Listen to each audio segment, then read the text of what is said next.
vamos a estar realizando el día de hoy para luego hacer nuestra primera actividad ya grupal. Bien, en la clase anterior habíamos visto sobre los conceptos de lo que vamos a estar hablando, la importancia de la fisiopatología, en el contexto de la búsqueda del diagnóstico, ¿verdad? Bien, hoy vamos a volver a explayarnos por un poquitito más respecto a algunas variables que tenemos que tener en cuenta dentro del proceso de búsqueda diagnóstico, por qué no decir del cuadro de salud enfermedad. Entonces, siempre que vamos a estar hablando en patologías, ¿verdad? Específicamente patologías relacionadas a cuadros infecciosos, siempre tenemos que tener en cuenta la triada epidemiológica. O sea, cuando ustedes estudien una patología infecciosa, una gripe, entonces pensar, agente biológico causado por quién, ¿no? Hospedero, en quiénes es más frecuente, cuál es la población de riesgo, y ambiente relacionado a, ¿existe alguna prevalencia en algún espacio, ¿verdad? En algún lugar, localidad, o también puede ser referente a estación o a clima? Entonces, tienen en cuenta que cuando vamos a estudiar una patología infecciosa, tenemos que tener en cuenta estos tres parámetros. Entonces, esto ya vimos, recordar que no, para que se produzca un cuadro de enfermedad, no necesariamente está afectado una variable, sino que hay muchas variables involucradas. Y ahí hablamos de la parte de multicausalidad.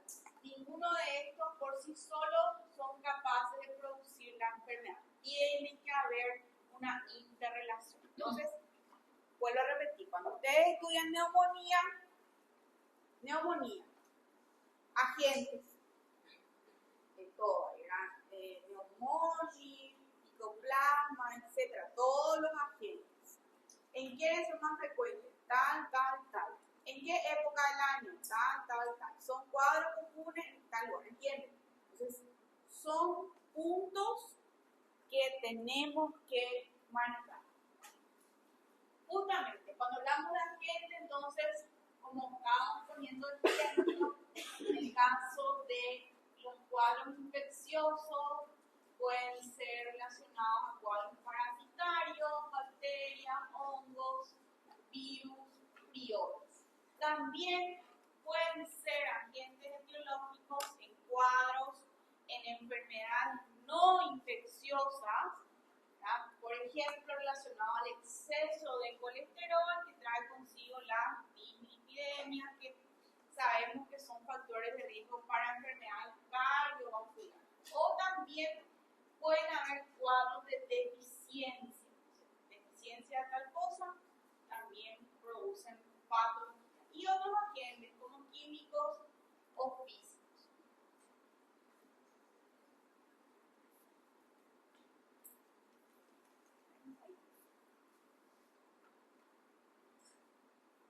Entonces, el ambiente, como les había mencionado, la parte física en sí, relacionada al clima, el ambiente, características, y también tiene mucho que ver la parte socioeconómica.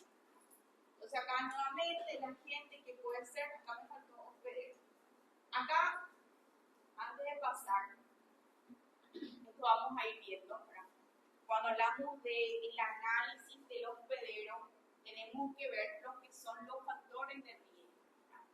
Y ahí vamos a estar separando de cuáles son los modificables y los no modificables. O sea, por ejemplo, la edad, el sexo, la genética, el grupo étnico es algo no modificable. En cambio, por ejemplo, el sedentarismo, la obesidad, la dislipidemia, hipertensión, son factores de riesgo modificables. Entonces, en cada patología que vamos a estar estudiando, también tenemos que tener en cuenta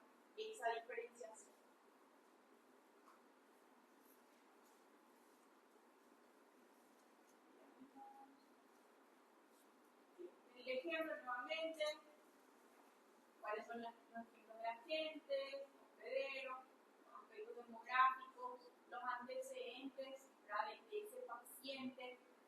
¿Sí? Hablamos de si ya es conocido, portador de alguna patología, también relacionado a los hábitos, si es una persona sedentaria, el trabajo y la susceptibilidad que presenta.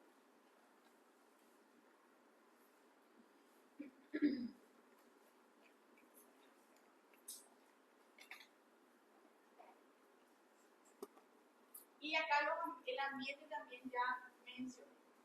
Esto también ya vimos en la clase anterior, ya cuando hablamos de la historia natural de la enfermedad, hemos visto que nos ayudan principalmente para poder identificar los niveles de atención. Sabemos que para algunas patologías infecciosas tienen cierta cadena que estos cumplen. Cuando hablábamos nuevamente de cuadros infecciosos, estos tienen que tener estas características, ¿verdad? Tienen que ser capaces de la infectividad para alojar y multiplicarse, la patogenicidad. ¿Qué es la patogenicidad? Causa. Causa. La capacidad, el mecanismo que él utiliza, ¿verdad? Si él destruye una pared, si él daña algo, si roba, etc. Entonces, la patogenia, es lo que nosotros vamos a estar discutiendo este año, viene a ser la forma o el mecanismo por el cual ese agente produce la enfermedad. La virulencia tiene que ver con el grado que tiene de producir este daño. El periodo de incubación es el tiempo de transcurrido, desde que ocurre la infección hasta que aparecen los primeros síntomas.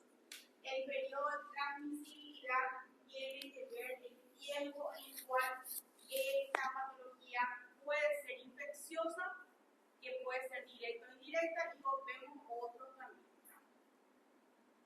Entonces, recordar nuevamente que tenemos acá sería el estado de salud de una persona. Está una persona con una salud óptima, subóptima, y a la par acá vemos la triada que había mencionado. Entonces, huésped, agente, ambiente, interactúan, se producen los cambios, una etapa subclínica, y ahí aparece el estado de enfermedad. Y dependiendo de la evolución, ¿verdad?, puede o no terminar con la muerte de ese paciente. Entonces, esto ya vimos la etapa prepatogénica, la etapa patogénica, ¿verdad?, donde ocurren inicialmente ya cambios. Habíamos hablado que acá puede ser una clínica inespecífica para luego tener la clínica característica de esa enfermedad. Entonces, acá normalmente es donde nosotros solemos actuar, ¿no?, haciendo el diagnóstico. Entonces, nuevamente recordar la salud, ¿no?, cuáles son los niveles, cuáles son los factores que actúan, que interactúan para que una persona pueda o no desarrollar una enfermedad. Bien. Esto ustedes creo que ya hablaron, ¿verdad?, de los factores de riesgo. Es un término que es común a sus oídos. Sí. ¿Sí? Sí, ¿verdad? Bien. Entonces, factores de riesgo. Porque yo pongo en el examen factor de riesgo y a veces no me responden. Entonces, por eso les pregunto. Factor de riesgo, entonces, viene a ser condiciones, situaciones, características que favorecen a que una persona sufra una determinada enfermedad.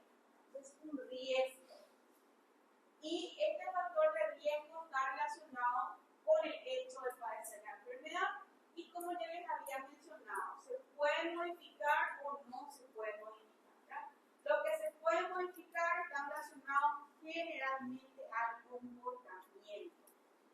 Por ejemplo, alcoholismo, tabaquismo, los hábitos alimentarios, y lo que no se puede modificar es la selección genética. O sea, lastimosamente, ¿verdad? Hay ciertas patologías que a medida que pasa la edad, va a la par también va aumentando el riesgo de padecer. Eso es un riesgo que nosotros no podemos evitar.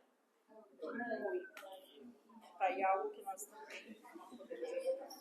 Ah, ¿Qué pasó? acá hay generador, ¿verdad?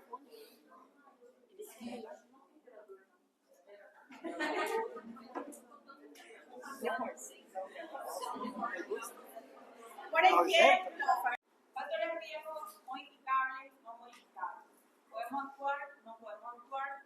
Y en los no modificables, por ejemplo, tener en cuenta también que obviamente estas personas tienen que tener un mayor control, o sea, una mayor prevención primaria. Y hablamos en general, no solamente de la parte médica, ¿verdad?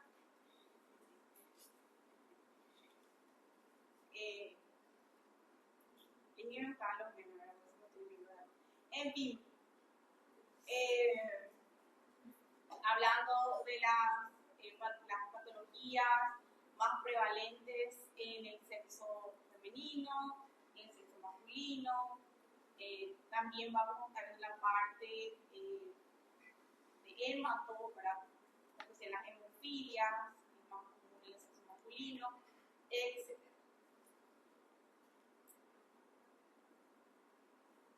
Bien, todo esto también relacionado a lo que es la parte de salud pública, que viene a ser la aplicación del método científico a estos problemas, ¿verdad? Y a partir del cual realizan medidas universales, selectivas o individuales.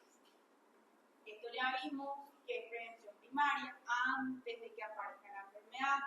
La prevención secundaria ya se caracteriza por todas las medidas relacionadas para el diagnóstico y tratamiento oportuno.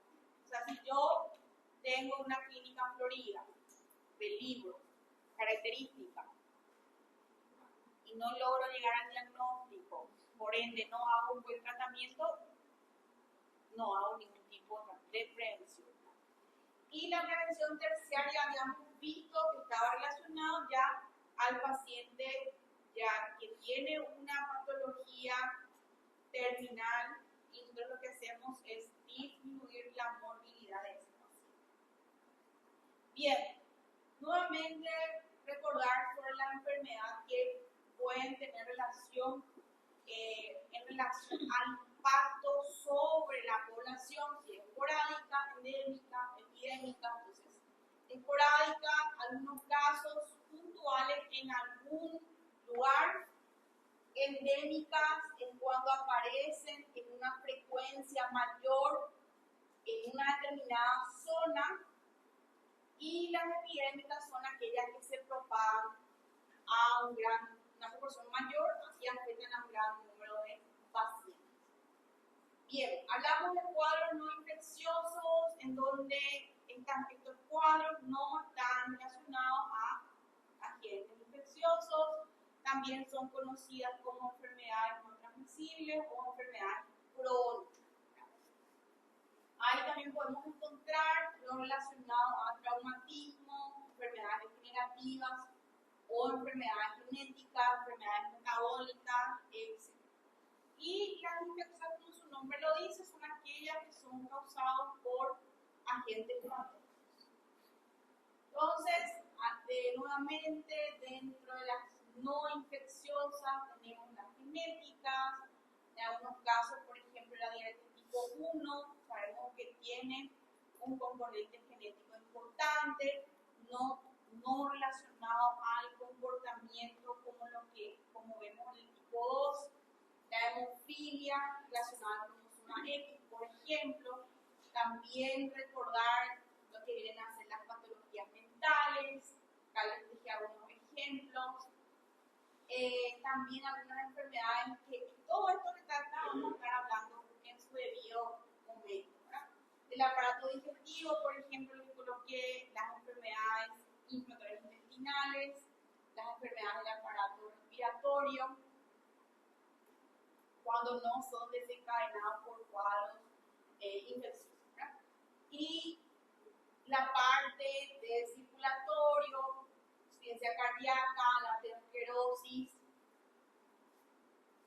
la generación del trombo, para que a su vez, dependiendo de la ubicación, esto puede causar cuadros pulmonares, tromboembolismo pulmonar, a nivel cerebral, accidente cerebrovascular, también trombosis venosa profunda, etcétera, etcétera, etcétera.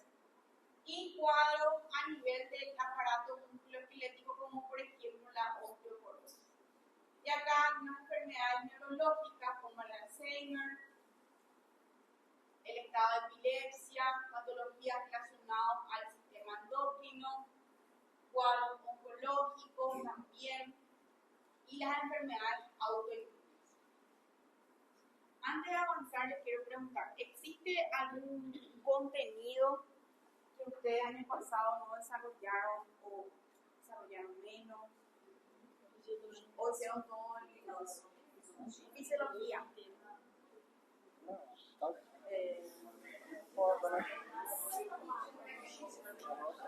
Me parece para que yo pueda hacer más, un poquito más físico antes de empezar. Não tanto, pelo menos para nós que éramos da área, não tanto físico, mas imuno. Ah, Era exacto. ¿Querieron o que no? bem menos. Ah, y vos sabés cómo es. Inmuno, clarísimo acá. O sea, van a recuperar todo, ¿eh? Y cardio también, y respiratorio también. O sea que estos son los temas que van a entrar ahora, en la primera parcial. Ya les aviso. Se mejor, está fresquito, sí.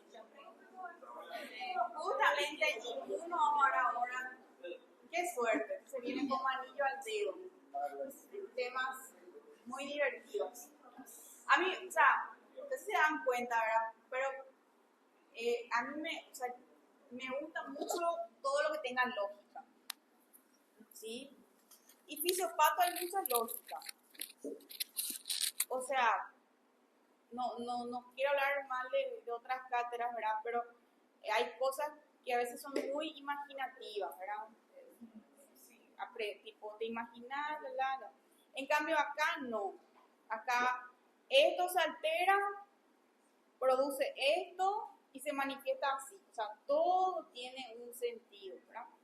Entonces, por eso considero que va a ser algo que les voy a estar insistiendo para que vayan razonando conmigo. O sea, la par que yo les voy a estar hablando, quiero que vayan acompañándome. Si no me acompañan, paramos, retrocedemos y nos vamos juntos. Porque, como les dije la semana pasada, ahora es el momento en que ustedes tienen que practicar hacer ese relacionamiento, ese juicio clínico, porque año que viene ya se van a ir con una buena base. Pues como les dije, en el cuarto año es más corrido. Entonces ustedes ahora tienen ese tiempo para hacer una buena base. Entonces les voy a estar hinchando con esa parte, pero todo con cariño, ¿sí? No soy... En fin, qué suerte. Entonces estamos bien, porque inmuno, cardio y respiratorio es un tema bien divertido. Inmuno es un poco arcade, pero tiene sentido. Cuando ustedes se imaginan lo que hacen las célulitas ahí, es divertido. Bien, a lo nuevo. Entonces, acá vemos otro tipo de enfermedades no infecciosas, lupus, artritis reumatoide, esclerosis múltiple, etc. Después los cuadros, entonces ya vimos cuáles son las características que tienen que tener. Recordar que muchos de ellos inicialmente tienen que estar en un reservorio. Estos reservorios pueden ser vectores, ¿sí? Algunos de ellos vamos a ver que tienen su vida, su paso, luego en el reservorio y luego en el ser humano. Acá nada más recordar sobre las vías de transmisión, fecal oral, respiratoria, contacto directo. Acá vemos nada más cómo se puede producir. Acá las de origen, generalmente las producidas por bacterias son las más comunes, las más abundantes. Acá vemos diarrea, neumonía, la difteria, la tuberculosis, gonorrea, influenza, tétanos, y como les había mencionado, la malaria, paludismo, que tiene sus ciclos, ¿verdad? Tanto en el entorno como en el ser humano. De los virus, uno de los virus más frecuentes está asociado al virus de la gripe. Sabemos que tiene una mayor incidencia en escolares, en épocas de frío. El virus del VIH también está. Y las micosis. Recordar que estas pueden ser superficiales, subcutáneas, sistémicas.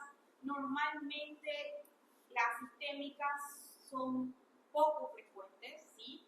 Las sistémicas están asociadas a cuadros de inmunodepresión, o sea, personas, ya sea portadores de VIH, pacientes que reciben corticoides, pacientes que reciben tratamiento con quimioterápicos, supresores, son personas que difícilmente hoy en día, porque no sé mañana qué puede pasar, esto, la medicina es algo muy cambiante, ¿verdad? Difícilmente venga a consultar con usted un paciente ambulatorio con cándida sistémica.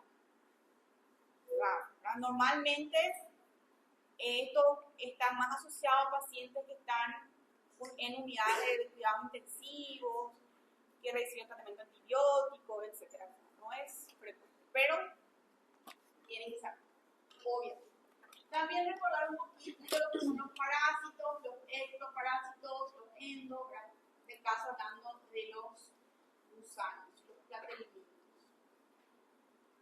Bien, esto ya hablamos del periodo de incubación, el periodo prodrómico antes de que aparezca la clínica como tal, y el periodo clínico, que es donde el paciente presenta así toda la clínica en todo su esplendor y puede tener una efervescencia, que es cuando tiene la mayor, todos los síntomas bien marcados de máxima intensidad, y viene luego la parte con válvulas cuando usted ya tiene una disminución o agotamiento secundario a esa infección.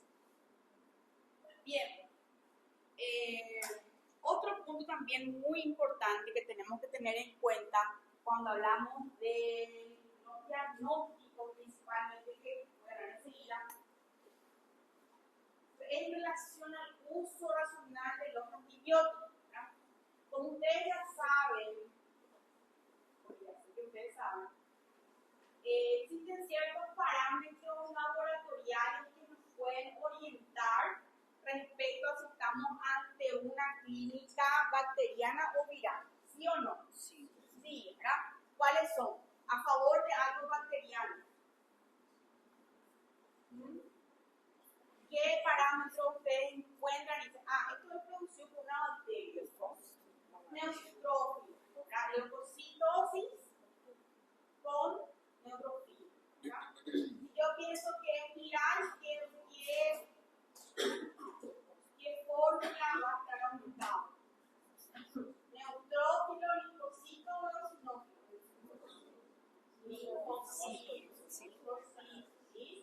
Y alérgico o parásito. Entonces, neutrófilo es bacteria, linfocito es virus, eosinófilo son parásitos o alérgicos. Entonces, si viene don Juan a consultar, tiene un cuadro respiratorio, tiene un laboratorio de 11.000 blancos con predominio de linfocitos. ¿Le doy antibiótico? No, que no vai tratar nada. No, ¿por qué? Porque es viral. Entonces, son pequeñas cosas que ustedes ya van a tener en la punta de la lengua, fácil, que tenemos que manejar, porque si no pasa lo que ya estamos viendo, que son la creación de gérmenes multiresistentes. Entonces, recibir el tratamiento adecuado según la dosis que ese paciente necesita, el tiempo que necesitan, o sea, cada vez más hay estudios, ¿verdad? Del Centro de Control de Infecciones, ¿no? Que están disminuyendo los días de tratamiento a fin de disminuir la resistencia. Información su uso correcto y al menor costo posible. Bien. Todo lo que habíamos hablado, y ya hablamos en la clase anterior, ¿verdad? De cómo hacer el diagnóstico, ¿verdad? El anamnesis, examen físico, métodos auxiliares, entonces nos ayudan para llegar al proceso diagnóstico. Y luego para poder solicitar las pruebas diagnósticas de manera objetiva. Entonces, inicialmente nosotros lo que vamos a tener viene a ser diagnóstico presuntivo. Así, en el caso de este cuadro respiratorio, yo pienso diagnóstico presuntivo, una patología viral. De acuerdo a los laboratorios que yo encuentre, voy a decir o voy a confirmar ese diagnóstico o no. Recordar también que los valores normales muchas veces pueden variar dependiendo del sexo, como es el caso de la hemoglobina, que es un poco menor para las mujeres y en comparación para los varones. Esto por ejemplo, es muy importante que tengan en cuenta, principalmente cuando vamos a estar viendo o ustedes estén tratando pacientes con dengue. Acuérdense, uno de los signos de alarma del dengue es la hemoconcentración. ¿Qué quiere decir eso? Que el hematocrito sube. Entonces, yo puedo estar viendo un hematocrito de 40, para un varón es normal, pero para una mujer ya puede ser mucho y ya puede estar indicándome que no está teniendo una buena evolución. Entonces, nuevamente recordar que hay parámetros que se ajustan al sexo. También pasa con la creatinina. ¿Qué es la creatinina? La función renal. El instrumento por el cual se evalúa la función renal. Esto también se ajusta en adultos mayores, se ajusta a edad. Esto es clave en la parte de los antibióticos. Entonces, si para un paciente joven tengo que dar una cierta dosis, en determinado horario, tengo que evaluar si ese paciente adulto mayor también le corresponde la misma. Por ejemplo. Bien, obviamente tenemos que interpretar de acuerdo a ciertos parámetros, por ejemplo, la validez. Si este parámetro que yo estoy utilizando para confirmar o no es un método válido. Y ahí coloca el ejemplo del esfingomanómetro, ¿verdad? O si yo quiero hacer más específico, es el que se toma, el intraarterial que se toma principalmente en las unidades de cuidado intensivo. La confiabilidad tiene que ver también con, obviamente, teniendo en cuenta el método utilizado, la sensibilidad. ¿Alguien sabe qué es sensibilidad y qué es especificidad?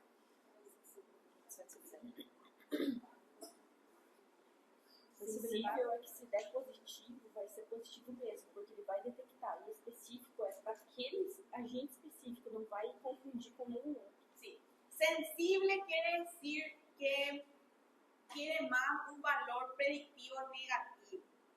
O sea, uno de los ejemplos es el PCR, la proteína C reactiva. La proteína C reactiva, ¿en qué caso se eleva? Infección, inflamación. Para cualquier cuadro que tenga el paciente va a venir positivo.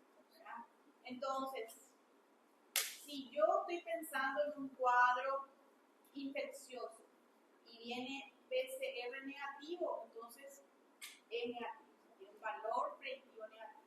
Ahora, si viene positivo, no quiere decir que sí o sí sea infeccioso. Entonces, la sensibilidad tiene más que ver con el valor predictivo negativo. O sea, es como para separar grupos de estudios.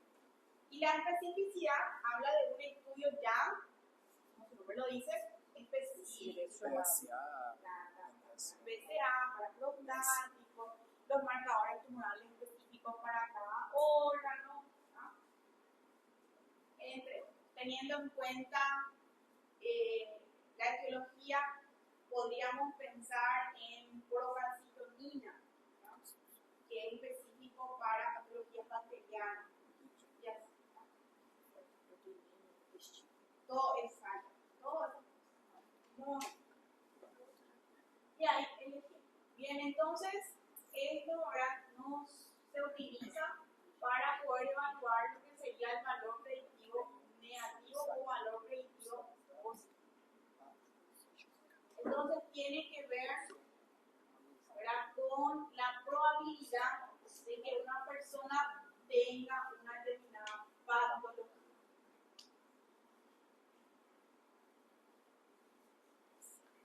Bien. ¿Qué quiere decir incidencia y qué quiere decir prevalencia? Incidência, quantidade e Prevalência novos casos. Al revés. Incidência novos casos e prevalência quantidade. En total. Entonces, por ejemplo, si ustedes hacen un trabajo de investigación acá en la cuadra y revisan 20 casas, por ejemplo. Año pasado ustedes ya hicieron, vamos a buscar prevalencia de diabetes. Año pasado ustedes ya hicieron y vieron que 5 casas de 20 son diabéticos. Okay. Este año ustedes volvieron a irse y encontraron que 10 casas son diabéticos.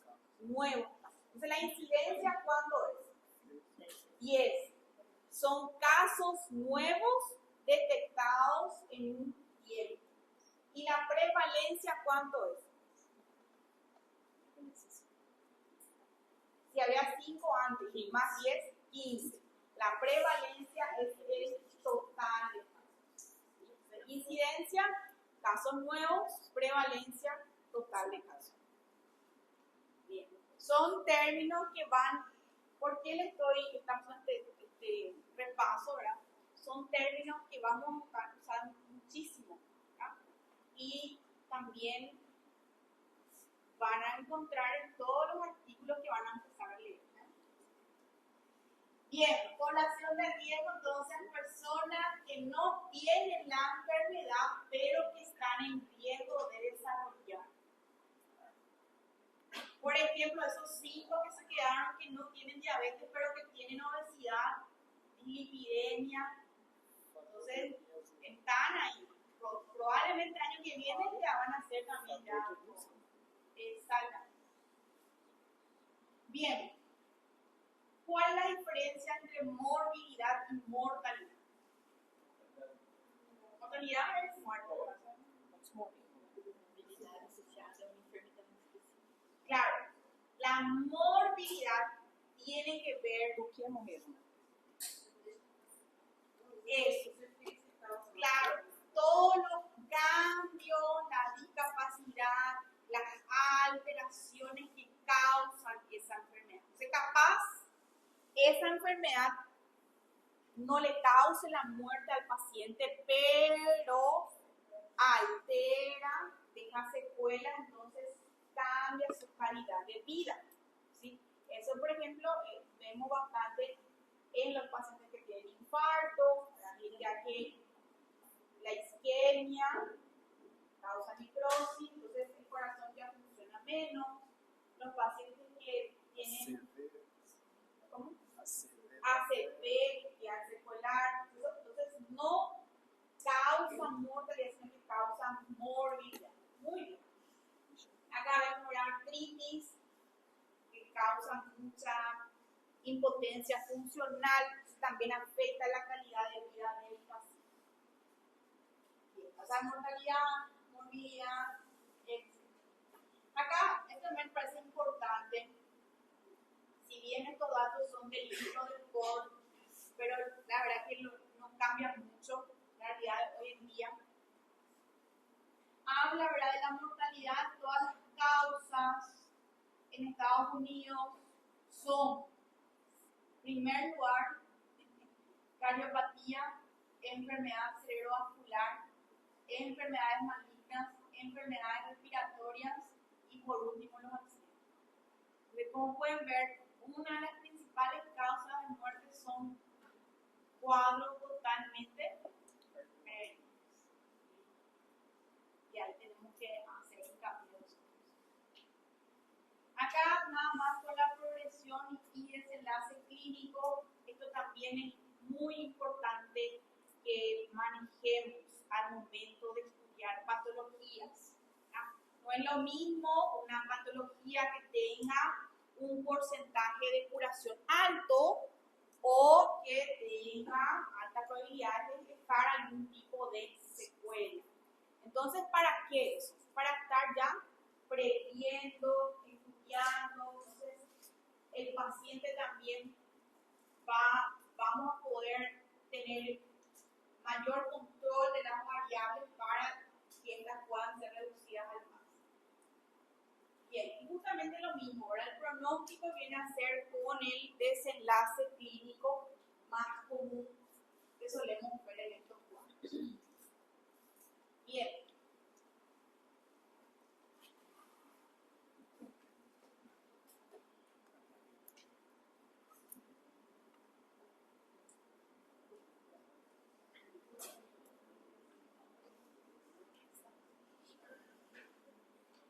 Saquen una hoja de examen, ¿no? ¿Quién me puede leer la visión de la facultad?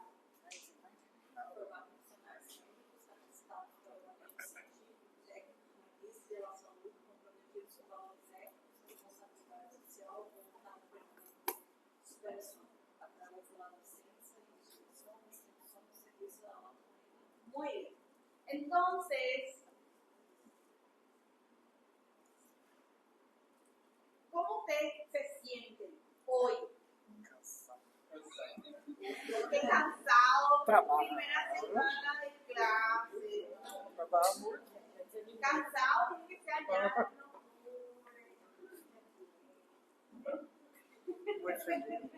Bien, ¿cómo ustedes se sienten en relación a esa visión? Profesora. ¿Ustedes sienten que se están yendo a lograr los objetivos ahí descritos? Sí.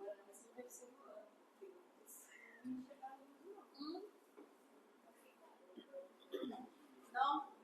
Acá tiene un poco más sentido, ¿verdad? La carrera. Y pasar lo que viene a ser la fisiología celular.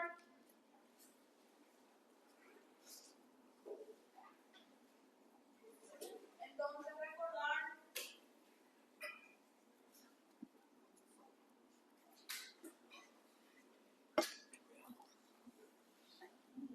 sabemos que la célula, ¿qué va a pasar?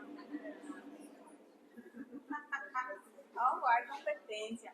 Bien, la célula viene a ser un grupo de estructuras complejas o variadas que vienen a ser la esencia de todos los seres vivos que pueden replicarse y de acuerdo a la ubicación cumplir diferentes funciones. Entonces, algunas de ellas son las procariotas que no tienen núcleo, más pequeñas y simples en comparación a las eucariotas. Bien, entonces vamos a repasar algunas estructuras básicas que conforman la célula y conforme vamos desarrollando la cátedra, vamos a ir viendo que dependiendo de la ubicación de la función de esa célula va a tener un mayor número de organelas relacionadas a esa función. Entonces, primeramente, las funciones tienen que ver con la nutrición, la de almacenamiento también es muy importante y la estructural, que de acuerdo a las estructuras que posean, estas van a poder realizar su función. Bien, entonces tenemos el núcleo, que es el centro de control, está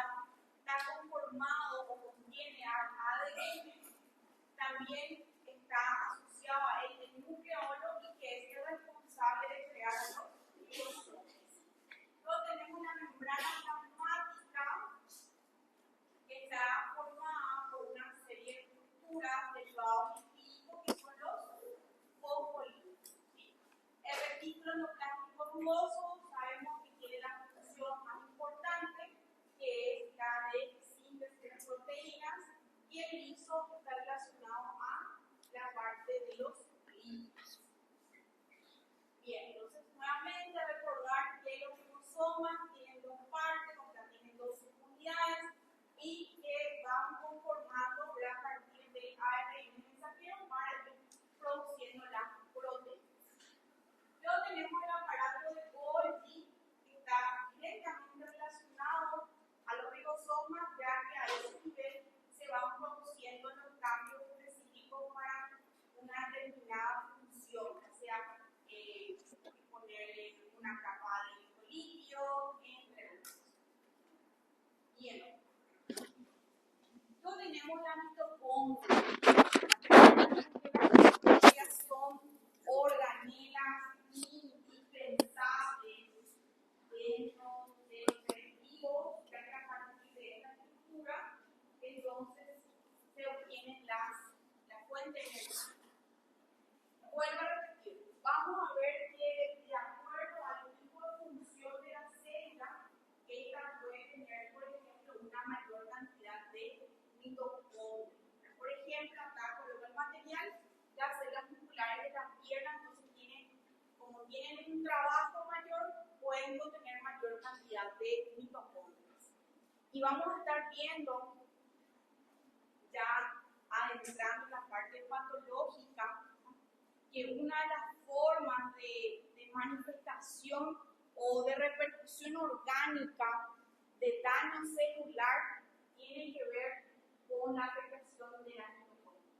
Entonces, un tejido dañado, una célula dañada, por ende, sus mitocondrias no van a cumplir su función, por ende, no van a poder brindar el número de energía o la cantidad de energía necesaria, y ahí ya comienza la serie de cambios adaptativos que suelen terminar con procesos patológicos. Entonces, es muy importante. Las vesículas también es muy importante su relación específicamente con la funcionalidad de las células. Sabemos que estas pueden contener estructuras o sustancias producidas por las células que actúan como vehículos de transporte. Luego tenemos la vacuola, que está formada principalmente por grandes cantidades de agua, como superiones y pigmentos que generalmente se asocian para como fuente de nutrición de la célula. Bien, luego tenemos el citoplasma, que sabemos que es en donde están contenidos estas orgánulas. Los lisosomas también tienen una función muy importante para la homeostasis. ¿Verdad? ¿Qué quiere decir homeostasis? Equilibrio. Entonces, cuando una determinada célula ya cumple una función, o sea, ese neurotransmisor, esa sustancia ya se liberó, entonces los lisosomas ya actúan para poder degenerar esa estructura y tratar a la par también de ir, ¿cómo sería la palabra? Economizando, ¿verdad? O guardando lo que le puede ser posible, y el otro, reciclando y el otro eliminando. Gracias.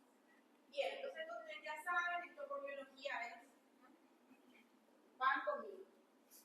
Componentes del núcleo, ya vimos el núcleo de la membrana, poros nucleares, tenemos el ADN, el ARN, tenemos formas de reproducción, tenemos la mitosis, que viene a ser a partir del cual una célula madre se divide. Esta se llama citocinesis y tiene la particularidad que las ambas células hijas llevan la misma cantidad de material. Acá nada más las fases, acá vemos todo, R0, G1, S. Luego tenemos nuevamente la división puede ser por mitosis, por meiosis. De la mitosis dijimos que da lugar a dos núcleos de las dos células hijas. Y la meiosis viene a ser otro tipo de reproducción de relacionado ya a procesos más bien de descendencia, donde ahí sí se van heredando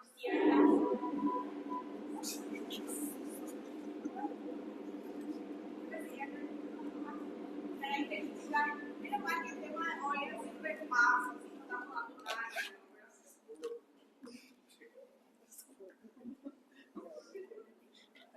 Bien, entonces acá la fase de la meiosis, yo les voy a echar. Bien, entonces esto sí lo que tienen que saber, o sea, recordar que tenemos cuáles son los productos de cada uno de los tipos de división. Entonces, a través de la mitosis, lo que nosotros obtenemos son dos núcleos que tienen ambos el mismo número de cromosomas en relación al inicial, y estos son idénticos a los del núcleo original.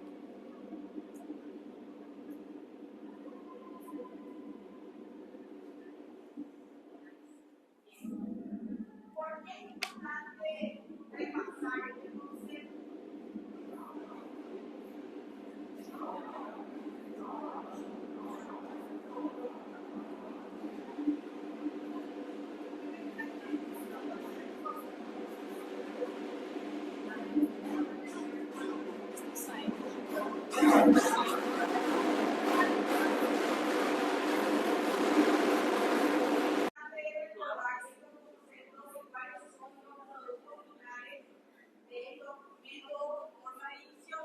Porque entonces cuando estemos estudiando una estructura, cuando estemos repasando un órgano, y te menciono el material, se divide por medio de mitosis, entonces automáticamente le tenemos que relacionar que el producto final, entonces van a ser dos células similares a la de origen. Sin embargo, cuando hablamos de una división tipo meiótica, y como mencioné el material relacionado a procesos principalmente de reproducción, el producto final es diferente. Hablamos entonces donde cada uno de ellos va a tener solo la mitad de cromosomas en relación al núcleo inicial, y estos no son idénticos a los del núcleo original. Ya saben. Bien, esto vamos a estar viendo muchísimo, son conceptos que tienen que manejar, son conceptos que yo suelo preguntar en el examen, de a modo de análisis nada más, pero tienen que saber que vienen a ser las formas en las que estas estructuras o los productos que son sintetizados se transportan de un punto a otro. Entonces, primeramente, tenemos la endocitosis, viene a formar parte de la membrana plasmática, viene a ser un mecanismo de transporte, y esto permite que puedan ingresar partículas sólidas. Tienen que tener la membrana plasmática que está especializada para esta función, tienen que tener la capacidad de deformarse a modo que pueda contener o deglutir esta sustancia. Entonces, inicialmente hay una deformación, ocurre, se engloba, entra y forma la vesícula. Entonces, endocitosis, tenemos ciertas estructuras en la parte externa, hay un cambio en la estructura de la membrana, la engloba y ahí forman las vesículas. ¿Sí? Luego tenemos la fagocitosis. ¿Qué es la fagocitosis? Es un proceso mediante el cual una estructura, ¿verdad?, es agarrada, destruida, comida, digestiva, y no todas las células tienen esta capacidad. O sea, las células que hacen la fagocitosis son células bien específicas que vamos a estar viendo también en la parte inmunidad. Entonces, principalmente vemos los macrófagos y los neutrófilos. Entonces, tenemos acá, en este caso, vemos una estructura, puede ser cualquier estructura mecanismo tiene nuestra célula de la inmunidad, libera sus pseudópodos, engloban, prolongan y luego engloban. La pinocitosis también es una forma de transporte, en este caso, para que pueda ser la pinocitosis, está relacionado más bien a estructura líquida, ¿sí? No tanto como la endo, en donde hablábamos de partículas, acá hablamos más de sustancias líquidas, no tanto sólidos, y tienen otra particularidad que tienen que tener esta estructura, la clatrina dentro de la membrana. Entonces ahí vemos líquido, ingresa a la vesícula, más líquido que estructuras sólidas. Entonces vemos acá, como les había mencionado, mediados por un receptor que viene a ser la clatrina, esta se une y ahí se engloba. También en este caso, nada más otro tipo de ejemplo, donde podemos ver este tipo de absorción relacionado a clatrina. Y por último tenemos lo que viene a ser el proceso inverso, aquí es la exocitosis, en donde se liberan al medio externo sustancias o productos que son generados por la célula. Entonces hay una asociación inicialmente, ¿verdad? Se acerca la vesícula, generalmente tienen sus proteínas relacionadas para la fusión, se adhieren a la pared, hay un cambio conformacional y luego se liberan al exterior. Entonces ya vimos pinocitosis, principalmente líquido, fagocitosis para ingerir ciertas estructuras. En la parte de movimiento, ustedes creo que ya vieron tanto en histología como también en fisio, ¿verdad? Que dependiendo de, para la redundancia, del tipo de trabajo celular, tienen ciertas formas de movimiento. Entonces vemos, por ejemplo, el flagelo que tiene principalmente movimiento helicoidal y los cilios que tienen movimiento de atrás hacia adelante. Otra forma de movimiento es el movimiento amecoide, en donde lo que ocurre con las células sombra prolongan sus pseudópodos y luego así van desplazándose. Y luego tenemos otro tipo de movimientos que están relacionados ya a la función celular, como por ejemplo el movimiento contráctil relacionado a la contracción muscular. En este caso serían las fibras lisas. También pueden haber movimientos pulsátiles, estos se ven principalmente a nivel neurológico, se observan en las neuronas. También el movimiento browniano, que nada más son como movimientos relacionados a vibraciones. Bien, los fosfolípidos que habíamos hablado forman parte de las estructuras de la membrana. Acá tenemos cuáles son los más comunes. También pueden actuar como enzimas, estructuras, también dentro de la parte pulmonar y a nivel de la vesícula biliar. Entonces, funciones.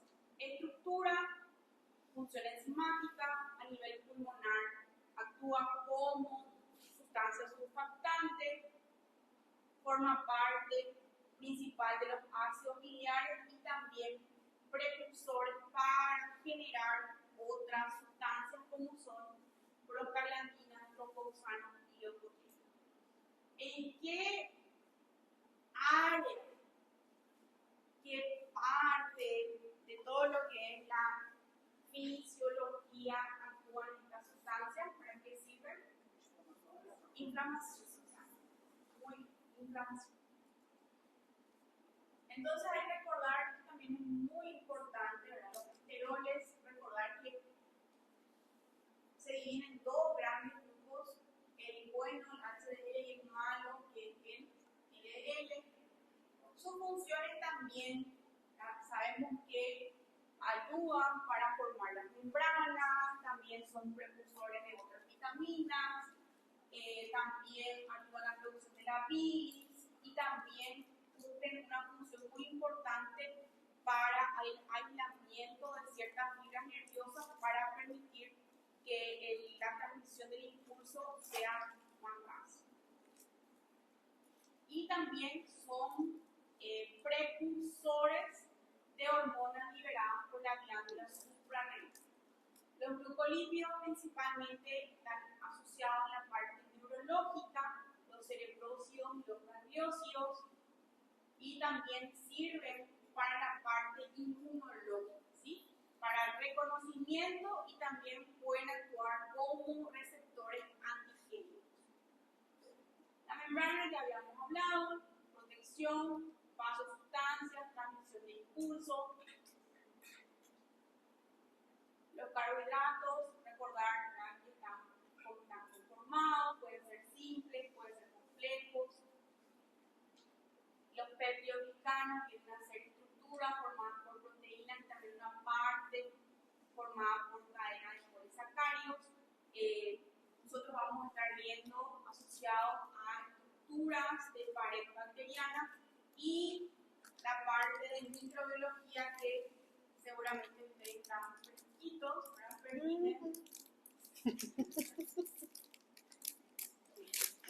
Diferenciar ciertos grupos de bacterias, los gram positivos, gram negativos, a gram.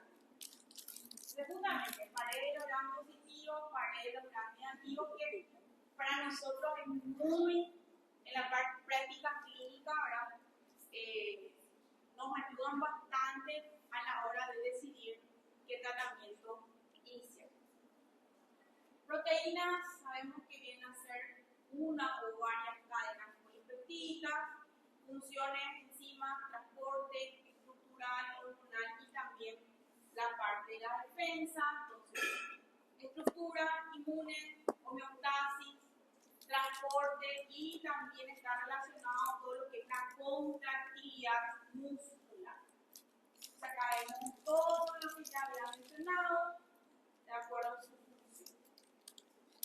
Luego tenemos las glicoproteínas también, que actúan principalmente relacionadas a la parte de la inmunidad.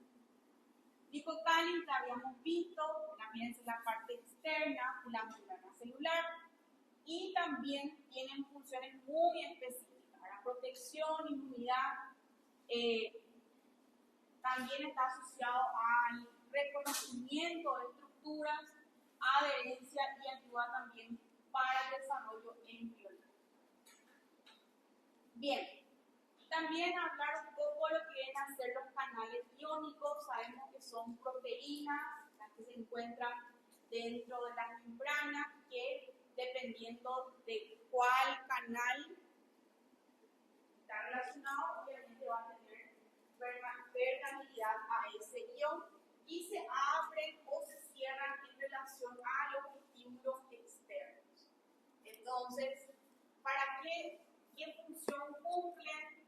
Primeramente, pueden estar relacionados a cuadros de excitación del nervio, músculo, también pueden activarse para que pueda liberarse cierta hormona, por ejemplo, y en los procesos de aprendizaje y memoria.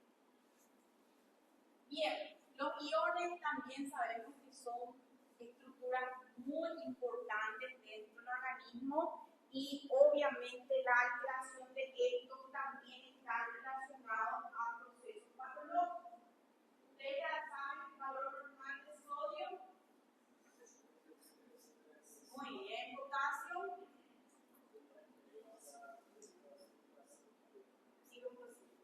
Muy bien. Cloro. 101, 90. Excelente. Tienen que saber la punta de los valores normales del electrolito, obviamente tienen que saber. O sea, no pueden ir al cuarto sin saber. Bien.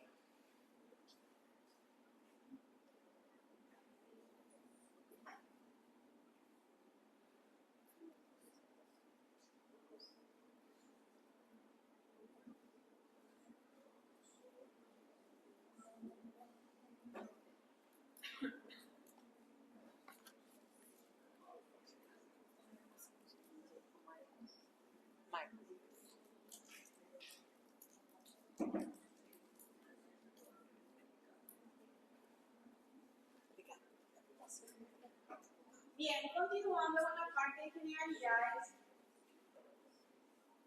vamos a hablar un poco del metabolismo que ya habíamos hablado en la primera clase, recordar cuáles son los tipos de reacciones que pueden haber. Tenemos el catabolismo que ya mencioné, relacionado a liberación de energía. Anabolismo son reacciones en las cuales se necesitan energía para que puedan producir. Entonces, cada célula constantemente van a estar analizando estos procesos mediante el cual se liberan o se requieren energía para que puedan ocurrir. Entonces, hexagónicas o endergónicas que están relacionadas a las enzimas. Bien, por ejemplo, del catabolismo tenemos la degradación, mediante el cual se obtienen fuentes de energía, ya sea con oxígeno o sin oxígeno. Acá vemos la parte del anaeróbico, donde se liberan nuestro ATP. Luego tenemos anaerobios que también producen ciertas formas o cierto número de energía, pero muchas veces esta producción puede llevar a daños en el tejido y se inician ya ciertas condiciones anaeróbicas como es la liberación de ácido láctico. Entonces muchas veces, entendiendo este concepto bioquímico y patológico, cuando tenemos un paciente que tiene un LDH, un lactato muy elevado, ya vamos a estar hablando de que el organismo está en un proceso anormal.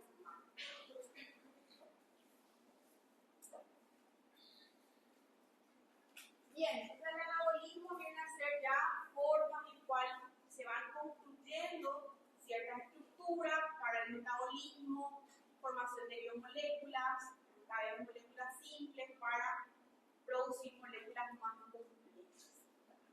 Y, por ejemplo, podemos ver relacionado a la luz solar, otros compuestos orgánicos principalmente. Y a través del cual entonces se pueden producir procesos en el ADN, síntesis de ARN, proteínas, glúcidos y lípidos.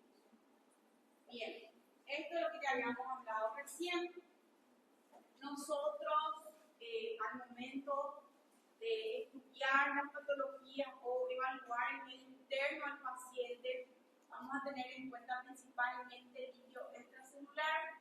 Entonces acá serían todo lo que está relacionado a sus válvulas. Esto está en equivalente. Las membranas ya hablamos, las proteínas, las que forman canales, la estructura, ya hablamos recién. Y acá viene un tema divertido. Difusión. La difusión sabemos que viene a ser el paso de sustancias, estos de ellos pueden ser pasivos, que no requieren energía, o activos cuando requieren energía. Estos ustedes ya saben todos, ¿sí? Repasen, tienen que saber, ¿sí? Adelantamos. Difusión, entonces, es el movimiento continuo entre sí, líquidos y gases, simple en cuando pueden pasar de una membrana a otra sin utilizar ninguna proteína transportadora, ya que si lo hacen se llama difusión facilitada. Entonces, esta difusión simple puede atravesar a través de los intersticios o a través de los canales químicos. Facilitada es donde necesita una proteína transportadora.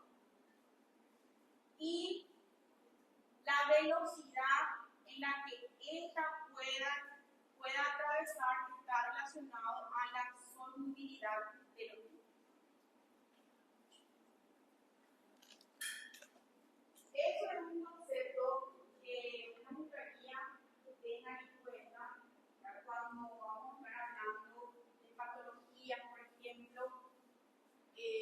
tienen efectos neurológicos. Pueden ser cuando una sustancia tiene mayor capacidad o que tenga una característica liposoluble, entonces va a tener mayor capacidad de atravesar la membrana y muchas veces solemos ver relacionados a cuadros neurológicos por el tema de la barrera hematoencefálica. Entonces, a veces sustancias, hablando de noxa, patológicos, ¿sí? que tienen un efecto, que tienen una química liposoluble, puede tener una mayor absorción en relación a algo y los números. Bien, dentro de la parte de fisiología normal, esta característica tiene que ver con el oxígeno, el CO2 y los alcoholes. El agua también puede pasar y obviamente a medida que el tamaño mayor, esta capacidad va a ser más difícil. Por ejemplo, los eritrocitos. Luego, teniendo en cuenta los canales, esto puede ser selectivo y muchos de ellos pueden abrir o cerrarse por compuertas. Y esto tiene que ver, o sea, de qué manera este canal puede abrir o cerrar, o tiene que ver las características de la sustancia en relación. El diámetro, la forma, las cargas eléctricas y los enlaces químicos. Por ejemplo, el canal del sodio. Entonces, ahí vemos. Se pueden abrir por voltaje, o sea, la membrana llega a un determinado voltaje, ahí se abre. O necesariamente necesita un ligando para que pueda abrirse esa compuerta. Acá tenemos el ejemplo del activado por voltaje. En este caso, cuando hay una carga negativa en la parte interior de la membrana, se abren las compuertas de sodio al exterior y permanecen cerradas y luego van perdiendo su carga negativa una vez que se abren. Por ligando, por ejemplo, tenemos la acetilcolina. La acetilcolina es neurotransmisor de qué sistema?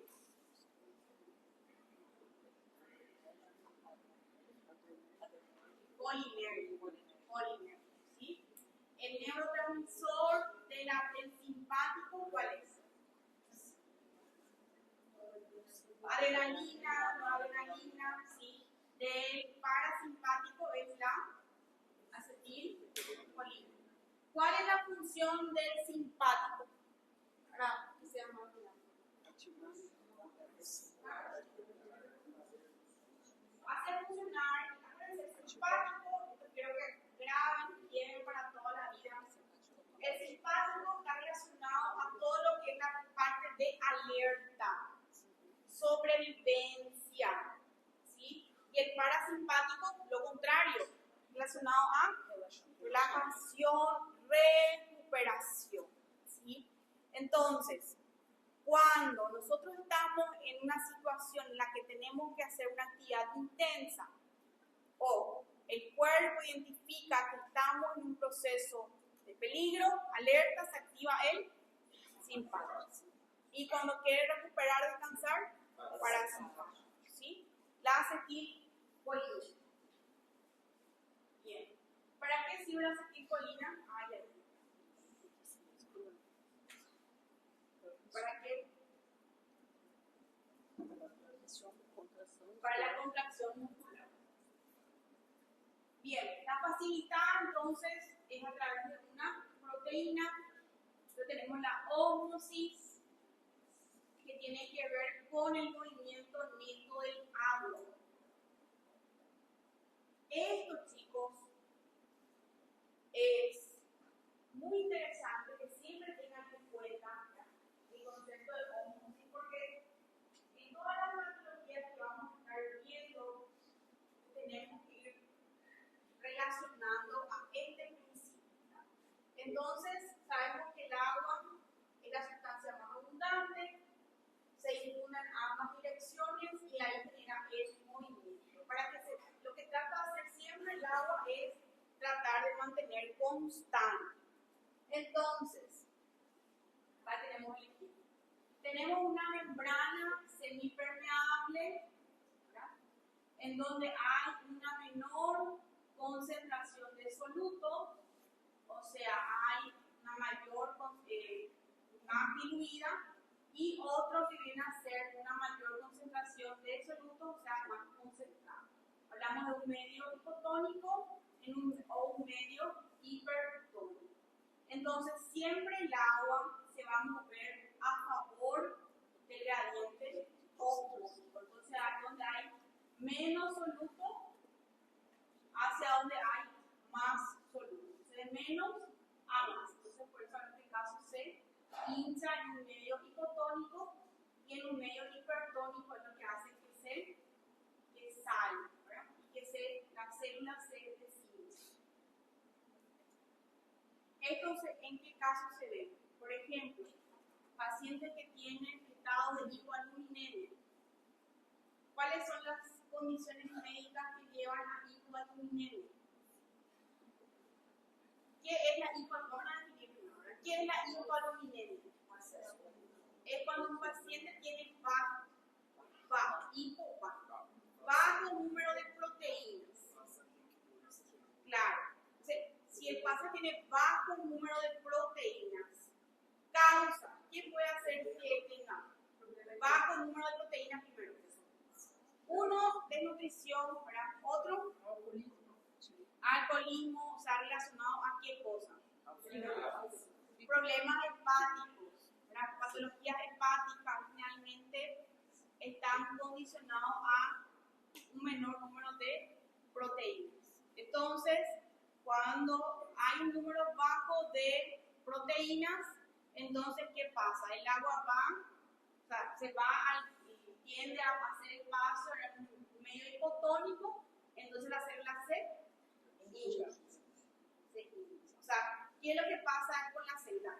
Se da cuenta, si yo tengo un número bajo acá de proteínas, yo quiero equiparar, entonces el agua se va al medio hipotónico a modo de, siempre lo que él quiere es favorecer la ósmosis, para que se hinche.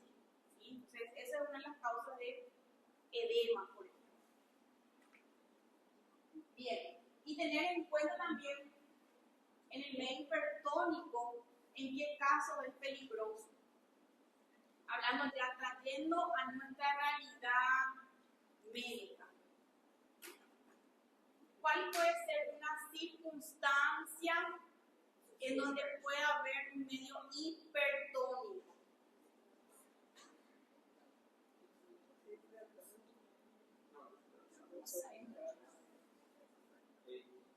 ¿Qué puede haber mucho en el cuerpo? Líquido, edema. No, hipertónico. Sodio puede ser uno, sodio, para un estado, potasio, no tanto, pero más solemos ver que es osmolaridad relacionada a cuadro de hiperglicemia.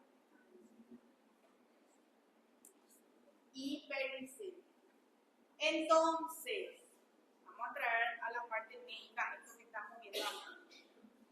Un paciente que tiene 400 de glicemia, ya sea una cetoacidosis o un estado hiperosmolar, dependiendo ya de la sumatoria tónica. Entonces, ¿cómo va a estar su medio? Hipertónico. ¿Qué puede pasar con la célula? En un medio hipertónico se puede deshidratar. Y es lo que vemos que por qué los pacientes con cetoacidosis vienen todos deshidratados, secos, dormidos, ¿entienden? ¿Por qué? Porque por más de que tengan mucho, o sea, el hecho, esa condición del momento, ¿verdad?, de que haya un medio hipertónico, condiciona que la célula se deshidrate y ahí se tiene deshidratación.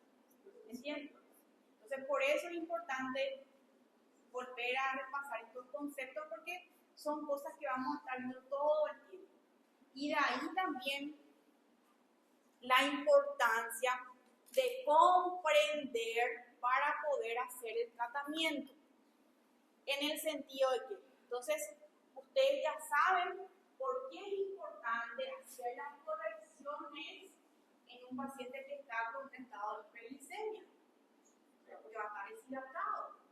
Y otra cosa, tiene que ser también, ya verán más adelante, ¿verdad?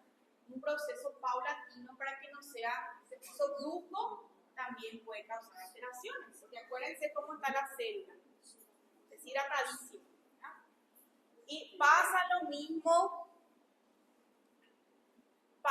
mismo en los pacientes que están con edema relacionado a desnutrición o hipoaluminemia.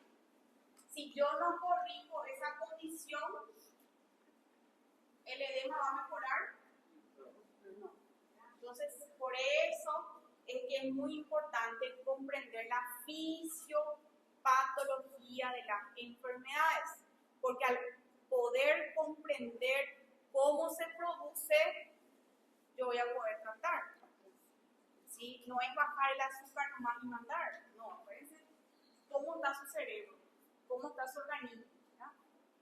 La misma cosa con los edemas, no solamente dar diuréticos, sino que buscar por qué está. Bien, eso es lo que vamos a estar hablando. Bien, cuando hablamos de presión osmótica, hablamos también de una presión que tiene que existir para que pueda detenerse esa ósmosis, y esto está relacionado con la concentración de soluto o partículas de solución. O sea, no tiene que ver qué tan grande o qué tan pequeño sea la masa, sino qué cantidad hay en el medio, que tiene que existir una presión para poder detener. Esto normalmente se mide en osmoles. Esto, chicos, tiene principal importancia, como el caso que estamos hablando de los pacientes con alteraciones metabólicas, en donde es muy importante recordar estos valores para hacer las correcciones pertinentes. Bien, recordar que el transporte activo también puede ser conocido como contracorriente, en contra de un gradiente, porque utilizan energía para que puedan producirse. ¿Quiénes la utilizan? El sodio, el potasio, el cloruro, algunos azúcares y también algunos aminoácidos. Entonces, el primer transporte activo primario sabemos que es la bomba sodio-potasio, ¿verdad?, que se utiliza para poder transportar ATP. Luego tenemos el transporte activo secundario, en donde inicialmente se utilizó una fuente de energía, se abrió un canal y gracias a este gradiente, por ejemplo, pasa otra sustancia. Entonces, activo secundario. El primario, un ejemplo clásico, viene a ser la bomba sodio-potasio. Esto no le voy a entrar porque imagino que ustedes ya saben. Bien, ¿cuál es la función? ¿Cuál es la función fisiológica de esta bomba? Ayuda a controlar el volumen. Porque acuérdense, ¿con quién se mueve el sodio? Con el agua. Entonces, siempre que pasa sodio, pasa agua. Entonces, el equilibrio o esta bomba se utiliza para poder mantener la homeostasis. Si la función de esta bomba, la mayor parte de las células se iban a llenar de sodio, llenar de agua, iban a explotar. Porque ¿cuál es el objetivo de la bomba sodio-potasio? ¿Qué produce? ¿Cuántos sodios salen? 3 sodios salen. ¿Cuántos potasio entran? 2. Entonces, si no existiese esta bomba, a medida que haya sodio adentro, va a venir agua y van a reventar. O sea, con salida de sodio, ahí va a equilibrar. Bien, justamente. Entonces, esto hace que el exterior sea positivo y el negativo sea la parte interna. Bien, el transporte activo secundario también recibe el nombre de cotransporte o contratransporte, ¿verdad? Cotransporte es cuando siguen la misma dirección. Pero con imaginación. El cotransporte tenemos como ejemplo la bomba glucosa con el sodio. Entonces se produce un cambio de conformación, se utiliza una energía y tanto la glucosa como el sodio atraviesan al interior de la célula. También pueden pasar, en algunos casos, algunos aminoácidos también pueden pasar con el sodio.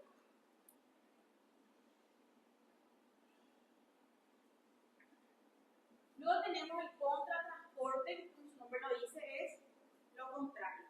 Entonces se utiliza una fuente de energía, ingresa una unión y otra estructura sale. Esto se suele ver principalmente en relación al calcio.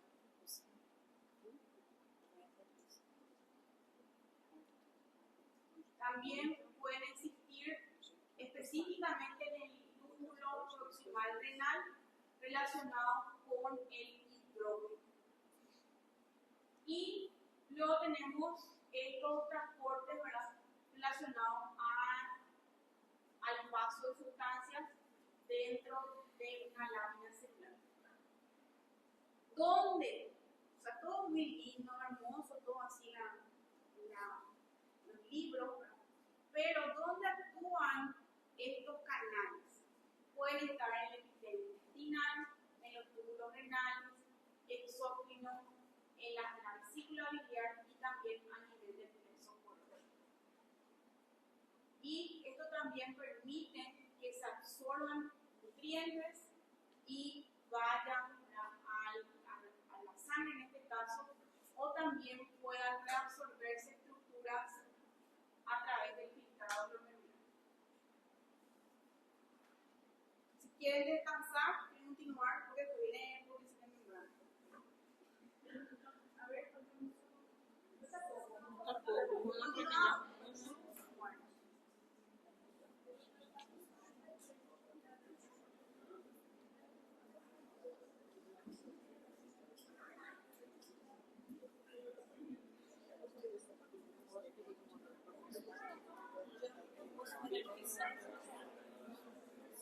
bien, potencial de membrana.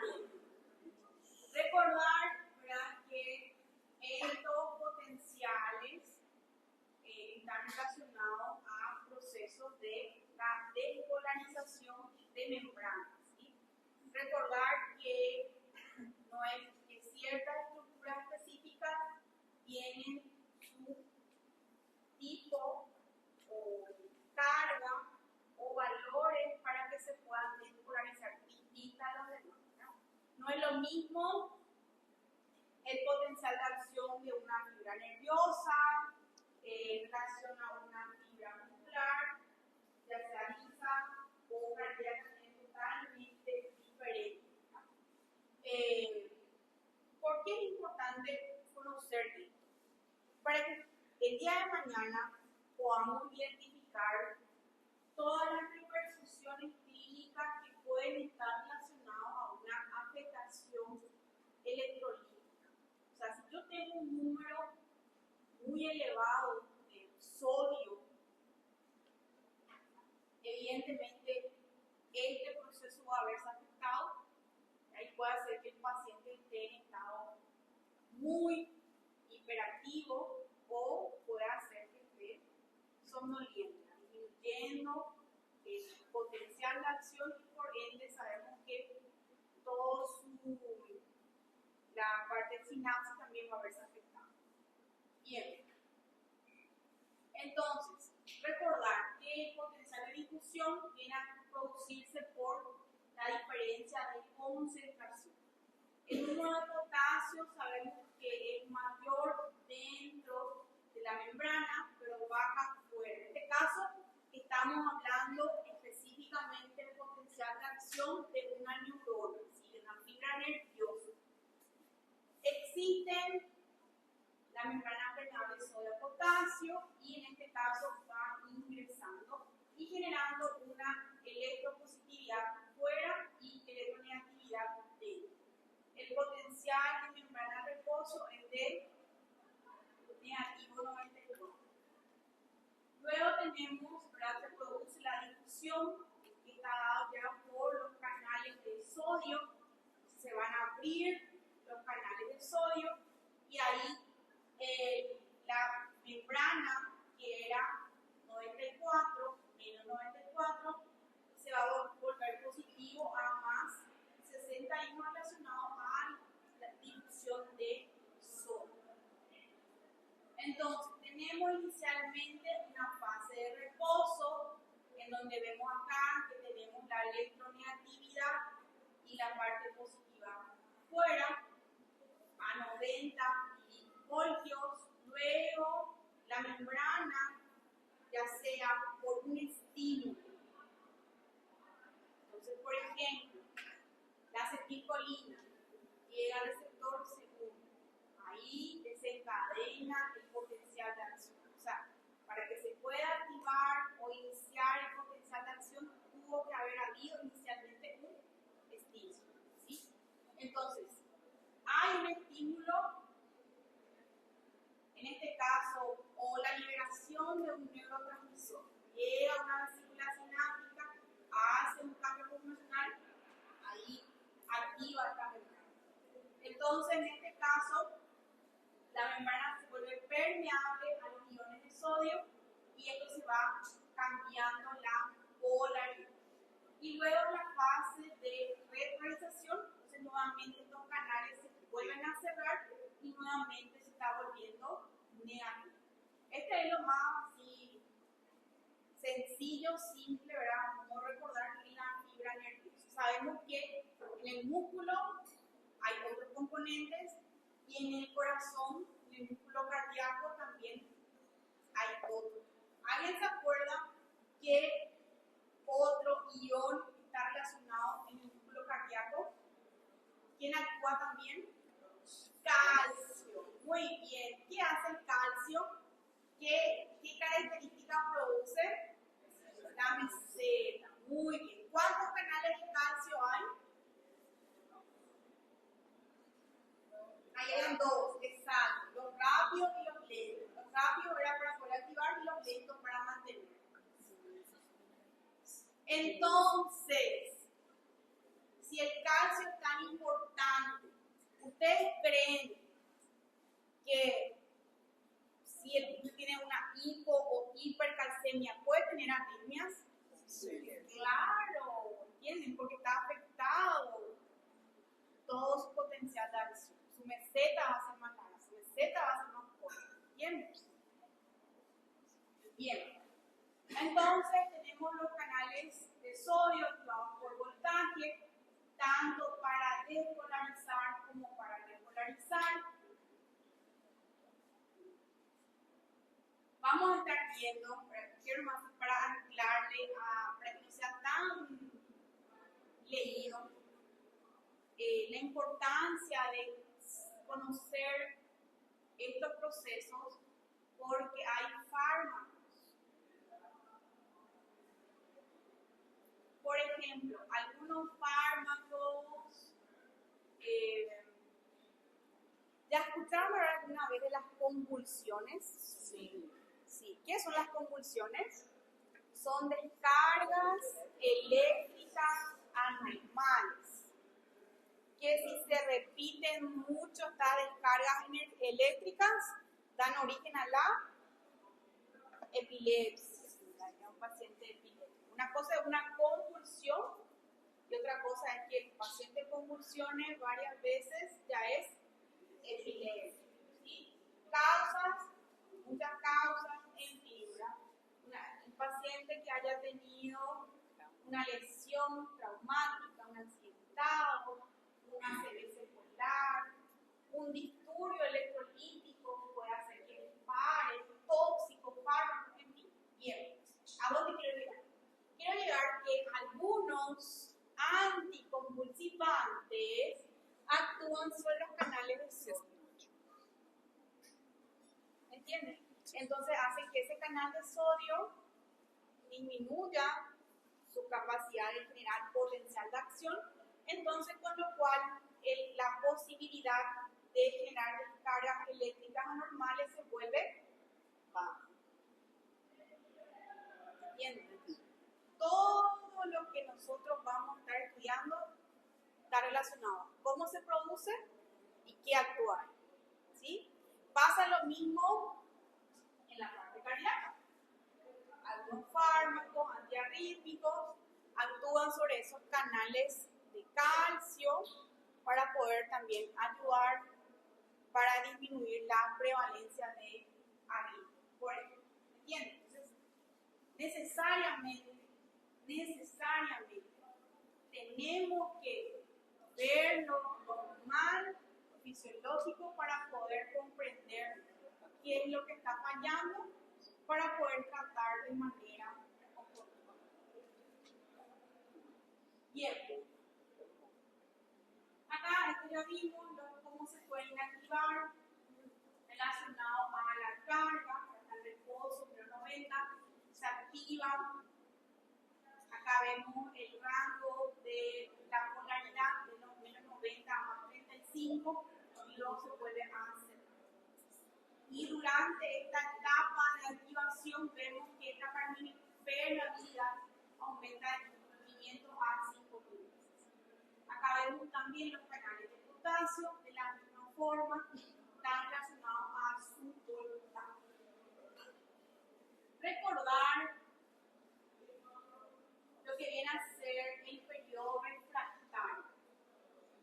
El periodo refractario es el periodo en el cual ninguna fibra pueda desencadenar un nuevo potencial de acción. Existen dos formas, absoluto y relativo. ¿Cuál era el relativo? Pode ter outro. Dependiendo del impulso mucho mayor, ahí sí se puede desencadenar.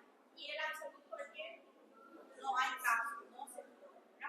Muchos de los fármacos realmente actúan sobre el relativo. De tal manera que independientemente al impulso generado, igual no se desencadena en otro potencial. Bien, y justamente lo que estábamos hablando, ¿verdad? En la práctica médica, estas sustancias pueden actuar para estabilizar la membrana a modo de disminuir su excitabilidad. Por ejemplo, los anestésicos locales que actúan específicamente sobre los canales de sodio a modo que cada vez sea más distinto, más difícil de abrir y por ende no se produce el potencial de acción. Y también